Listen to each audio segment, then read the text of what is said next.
दोस्तों आज के वीडियो में आप सब लोगों के साथ में फार्मास्यूटिकल इंडस्ट्री के कुछ ट्रूथ्स के बारे में बात करना चाहता हूँ। कुछ चीज़ें ऐसी होंगी जो सिलेबस आपको नहीं बता पाएगा, कुछ चीज़ें आपको एक्सपीरियंस वाले लोगों के साथ बात करके ही पता चलेगी। मैंने बहुत सारे लोगों के साथ आज की डेट में बात कर चुका हूँ, बहुत सारे लोगों के साथ इंटरेक्शन हो चुका है। तो यहाँ पे बहुत से ऐसे सीक्रेट्स होते हैं इस इंडस्ट्री के जो आपको इनिशियल डेज में अगर पता होगे तो आपके करियर बहुत यहाँ से नहीं यहाँ तक चला जाएगा, क्योंकि बहुत सी चीज़ें ऐसी होंगी जो आपके कॉम्पिटिटर नहीं जानते। वो चीज़ अगर आपको पता है तो आपको उसका एडवांटेज जरूर हो सकता है। तो इस वीडियो को शुरू से लेकर अंत तक जरूर देखिए।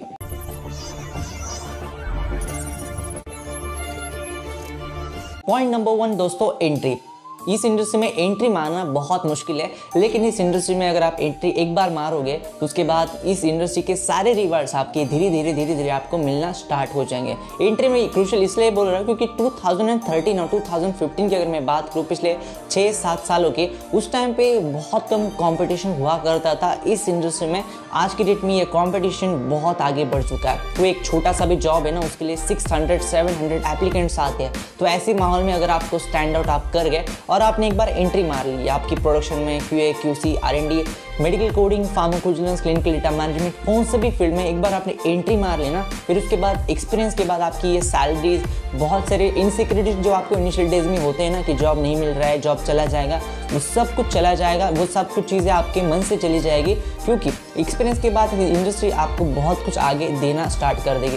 बोनसेस मिलेंगे, सैलरीज बढ़ेगी, सब कुछ मिलेगा। जो आपने अभी सोच रहे हो, जिन चीज़ों के लिए आप फार्मेसी पढ़ रहे हो, वो सारी चीज़ें एक्सपीरियंस के बाद मिलना स्टार्ट हो जाएगी। Point number 2, bonuses.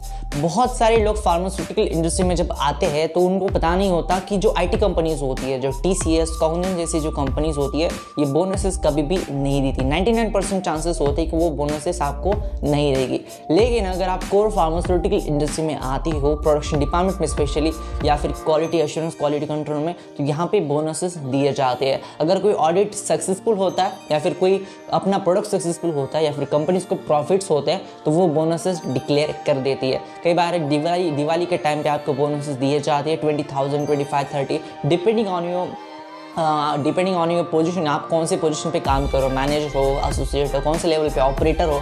जो ऑपरेटर लोग होते हैं ना प्रोडक्शन डिपार्टमेंट के, उनकी सबसे ज़्यादा सैलरीज होती है, लेकिन उनका क्वालिफिकेशन बहुत कम होता है, 4th पास, 5th पास, 7th पास, लेकिन उनको एक्सपीरियंस ज़्यादा होता है और वो लोग डायरेक्टली कॉन्टैक्ट होता है मशीनरीज के साथ में। वो लोग रिस्पॉन्सिबल होते हैं बैचेस बाहर निकालने के लिए प्रोडक्शन से, तो उसके लिए उनकी सैलरीज बहुत तगड़ी होती है। लेकिन वो बात अलग है, हम बाद में बात करेंगे उसके बारे में, सेपरेट वीडियो बनाऊंगा प्रोडक्शन डिपार्टमेंट के बारे में।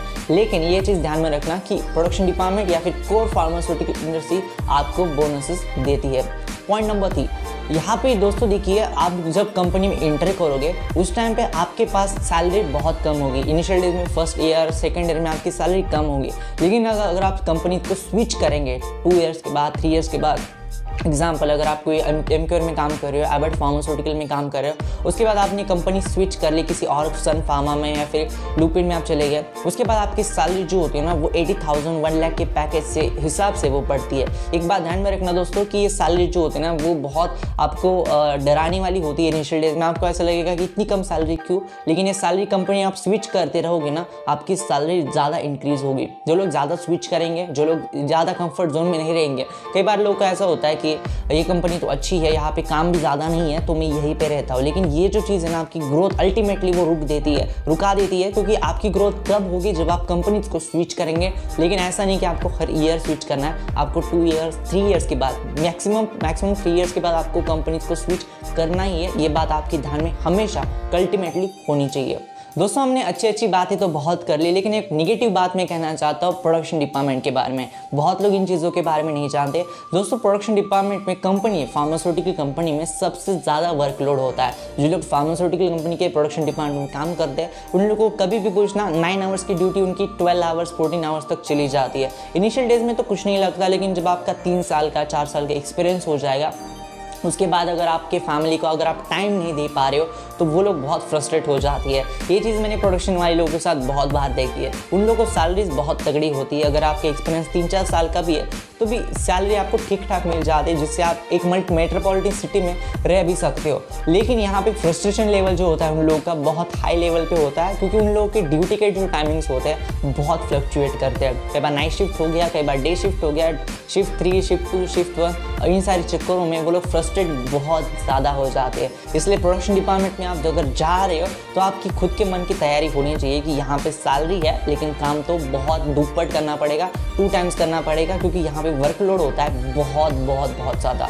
ये कुछ सारी बातें थी जो आपको ध्यान में रखनी चाहिए आपके फार्मास्यूटिकल इंडस्ट्री में करियर में स्टार्ट करने से पहले। अगर कुछ बात रह जाती है तो हम आने वाले दिनों में ज़रूर इसके बारे में बात करेंगे, लेकिन मैं आपको कुछ सीक्रेट्स बताने वाला था जो आपकी सिलेबस में नहीं है, लेकिन वो सीक्रेट्स इंडस्ट्री में अभी भी है। ये था आज का वीडियो करने से पहले अगर आपने इंस्टाग्राम के ऊपर फॉलो नहीं किया तो आप इंस्टाग्राम के ऊपर फॉलो कर सकते हैं, वहाँ पे आपके सवाल का जवाब मैं देता हूँ। चैनल के ऊपर पहली बार आए तो चैनल को सब्सक्राइब कर देना, इस वीडियो को लाइक कर देना, इस वीडियो में कोई चीज़ कमेंट कर देना। धन्यवाद दोस्तों ये वीडियो देखने के लिए, धन्यवाद।